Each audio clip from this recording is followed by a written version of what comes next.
Hello friends, मैं हूं गौरव और अगर मैं तुम्हें टोयोटा या लैम्बोर्गिनी इन दो कार ब्रांड्स में से एक ब्रांड को चूज करने बोलूं तो आप कौन सी गाड़ी चूज करोगे? वेल, 99% श्योर कि आप लैम्बोर्गिनी चूज करोगे क्योंकि आपके हिसाब से Lamborghini one of the fastest cars बनाता है, right? Toyota on the other hand family friendly cars बनाता है, मिड लेवल के कार्स, जबकि लैम्बोर्गिनी तो रेसिंग कार्स बनाता है। लेकिन बॉस, एक बात मैं अगर आपको बताऊं ना, आप चौंक जाओगे।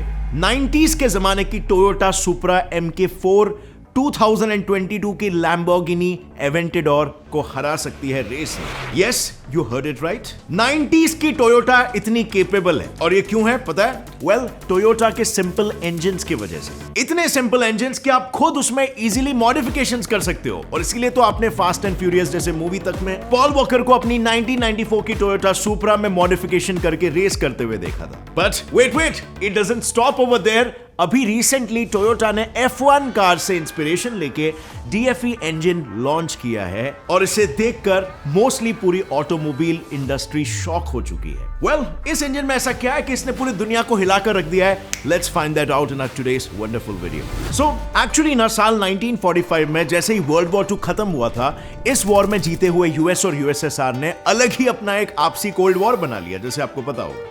दोनों कंट्रीज के बीच में एक रेस लग गई कि मिलिटरिस्टिकली, टेक्नोलॉजी में, स्पेस टेक्नोलॉजी में एक दूसरे को पिछाड़ेंगे। इसके बाद ऐसे बड़े कंट्रीज को देख वॉर का माहौल कोरिया तक पहुंच गया और वहां शुरू हुआ द कोरियन वॉर। पर इस कोरियन वॉर के दौरान जहां पर चाइनीज और सोवियट्स नॉर्थ कोरिया को लड़ना सिखा रहे थे, वहीं दूसरी तरफ यूएस साउथ कोरिया को जीतने के लिए उसको सपोर्ट करने में बगल में मौजूद जापान की एक मामूली सी ऑटोमेटिक हैंडलूम्स बनाने वाली कंपनी टोयोटा को गाड़ियां बनाने की ट्रेनिंग दे रहा था। यूएस का ऐसा मानना था कि स्ट्रेटेजिकली वॉर्स में लगने वाले व्हीकल्स को अमेरिका से ट्रांसपोर्ट करने के बजाय क्यों ना जापान में ही बनवाकर वहां पर भेज दिया जाए। आखिर वर्ल्ड वॉर 2 के बाद और स्पेशली हिरोशिमा नागासाकी ब्लास्ट के बाद इनकी कंट्री की इकोनॉमी कुछ खास हालत में नहीं है। इनके खाने पीने के भी लाले हैं और इन्हें रोजगार चाहिए और इसीलिए अगर ये लोग मान गए तो इन्हें ट्रेनिंग देकर अमेरिका को easily high quality military grade vehicles वहीं पर से मिल जाएंगे without having to transport all across. But सी,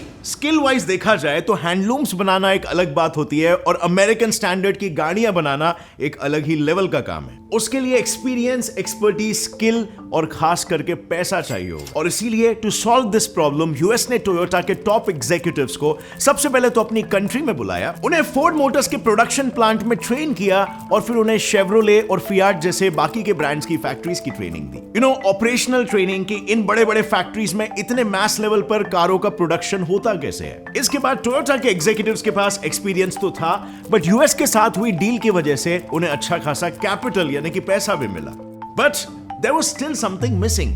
पैसा तो एक जापानीज कंपनी के पास आ रहा था, पूरे जापान के पास अब तक नहीं। और इसीलिए 1952 में जब कोरियन वॉर अपने चरम सीमा पर था और टोयोटा ने अपनी पहली full fledged passenger car Toyopet crown को लॉन्च किया, तो यह कार सिर्फ जापान और अन्य डेवलपिंग देशों में ही हिट हुई। अमीर वेस्टर्न देश तो उसे देखना भी नहीं चाहते थे। वेल, यू सी, इसके पीछे रीजन ये था कि उस वक्त के डेवलपिंग कंट्रीज इंक्लूडिंग जापान के उबड़ खाबड़ रोड्स पर चलाने के लिए इंजन्स में ज्यादा टॉर्क की जरूरत होती है। अब टॉर्क का मतलब होता है रोटेशनल फोर्स, जिसे पैदा करने की काबिलियत होना जरूरी था, पर उसके लिए अक्सर स्पीड कॉम्प्रोमाइज हो जाती है। अब ऐसे में अपने चिकने रोड में अमेरिकन अगर इस कार को लेकर जाएंगे दौड़ाने के लिए तो ऑब्वियसली उन्हें वो मजा नहीं आएगा और उन्हें लगेगा ये कार स्लो है और उन्हें तो हाई स्पीड कार्स का शौक था, तो सीधी सी बात है वो टोयोटा क्यों खरीदेंगे। And this failure hits Toyota very hard. उन्हें यह एहसास हुआ कि अगर दुनिया की नजर जापान की ओर मोड़नी है ना, तो वेस्टर्न देशों को भी अपना कस्टमर बनाना पड़ेगा, उन्हीं देशों को उन्हीं के गेम में हराना पड़ेगा। और इसीलिए उन्होंने 1960s और 2000s के बीच में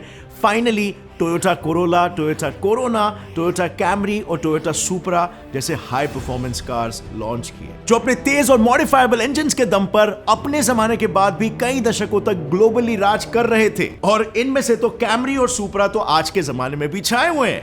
यस, टू बी स्पेसिफिक, आज के तारीख में भी। बट फ्रेंड्स, देखो, ये हाई परफॉर्मेंस इंजन्स बनाना जितना इजी लगता है उतना आसान एक्चुअली में होता नहीं है और इसीलिए कंपनीज एक दूसरे से आगे रहने के लिए कॉन्स्टेंटली न्यू इनोवेशंस करते रहती है अपने कार्स के इंजन्स की परफॉर्मेंस को बढ़ाने के लिए। फॉर एग्जांपल, ये इंजन देखिए, दिखने में तो ये एकदम साधारण सा इंजन लग रहा है, लेकिन इसे खोलते ही इसके अंदर मौजूद एक कंप्यूटर आपके सामने आ जाएगा। ये कंप्यूटर सिंपल भाषा में कहूं तो एक इंजन को सारी नेसेसरी इंफॉर्मेशन प्रोवाइड करता है, जैसे कि टॉर्क, स्पीड एटसेट्रा, जो कि एक कंट्रोलर की तरह काम करता है। ये इंजन आपको लगभग 2.1 सेकेंड्स में 0 to 100 किलोमीटर पर आवर की स्पीड अचीव करा देगी। Yes, only 2.1 seconds. और ये इंजन और किसी का नहीं बल्कि टेस्ला मॉडल एस मोटर है। ये कार नहीं, इलॉन मस्क द्वारा बनाया गया एक चलता फिरता रोबोट है। जहां बाकी के कॉम्पिटिटर्स एक दूसरे से इनोवेशन के मामले में आगे बढ़ने की कोशिश कर रहे हैं, वहीं टेस्ला ने ऑटोमोबाइल इंडस्ट्री की रेस ही चेंज कर दी है। लेकिन ये रेवोल्यूशन कोई ओवरनाइट नहीं आया। इसके पीछे लगी है सालों की मेहनत और एक फर्म एंड रिलायबल विजन के ऊपर। एक ऑर्डिनरी कंबशन इंजन में 4 मेजर प्रोसेसेस होते हैं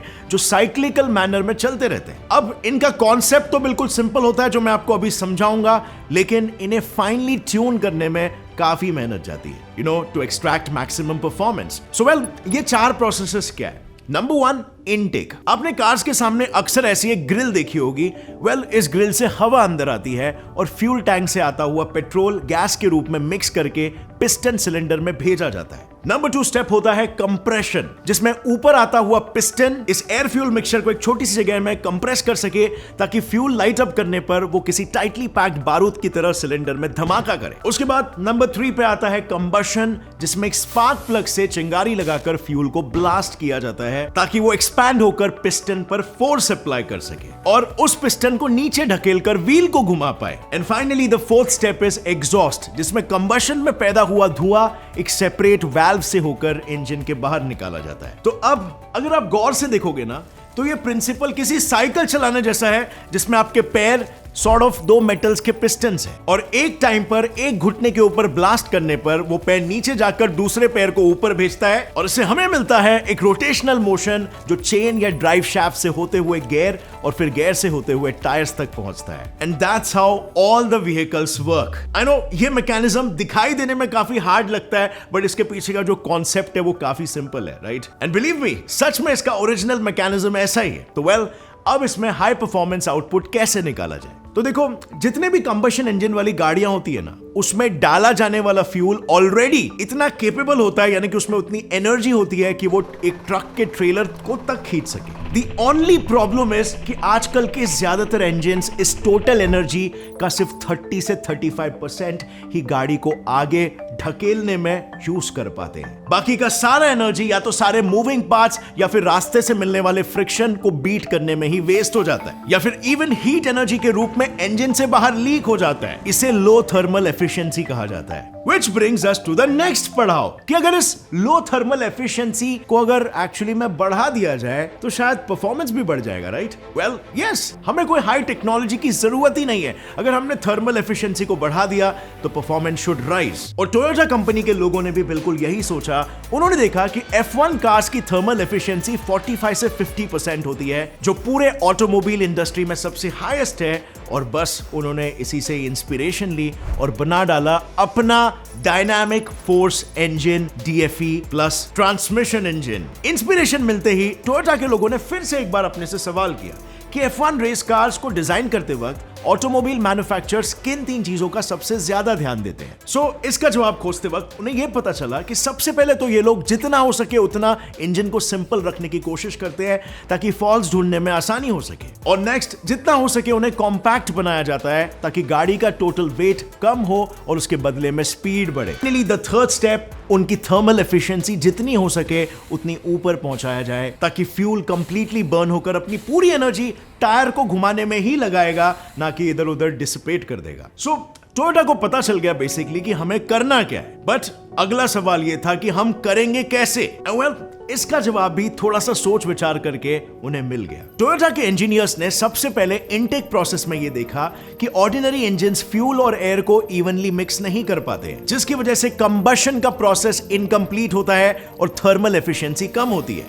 टू टैकल दिस प्रॉब्लम उन्होंने सबसे पहले तो एक की जगह पर 2 जगह फ्यूल इंजेक्शन सिस्टम्स लगाए। एक ऑर्डिनरी पोर्ट इंजेक्टर जो सिलेंडर में भेजने से पहले ही एयर और फ्यूल को मिक्स करता है, और दूसरा सीधा सिलेंडर के अंदर फ्यूल स्प्रे करने वाला डायरेक्ट इंजेक्टर। अब ये D4S dual fuel injection system along with this curved air intake pipe air fuel mixture को ऐसे सिलेंडर में भेजता है कि इस तरह के टंबल फ्लो के जरिए हवा फ्यूल में एकदम इवनली मिक्स हो जाती है और नतीजन थर्मल एफिशिएंसी बढ़ जाती है, यानी कि एक लूपहोल फिक्स। अब बारी आती है कंप्रेशन की। कंबशन इंजन्स में यूजुअली सिलेंडर का डायमीटर या विड्थ कह सकते हो या बोर भी कह सकते हो और पिस्टन के ऊपर नीचे ट्रैवल करने का डिस्टेंस जिसे स्ट्रोक कहते हैं, ये दोनों वैल्यू सेम रखे जाते हैं। पर इस 1:1 बोर टू स्ट्रोक रेशियो से इंजन में कंप्रेशन इतना इफेक्टिवली नहीं हो पाता है और वो सिर्फ एक नॉर्मल फैमिली कार जितनी एवरेज पावर ही दे पाती है। अगर इसे बढ़ाने के लिए सिलेंडर का विड्थ मोटा किया तो गाड़ी टॉर्क ज्यादा स्पीड कम शो करेगी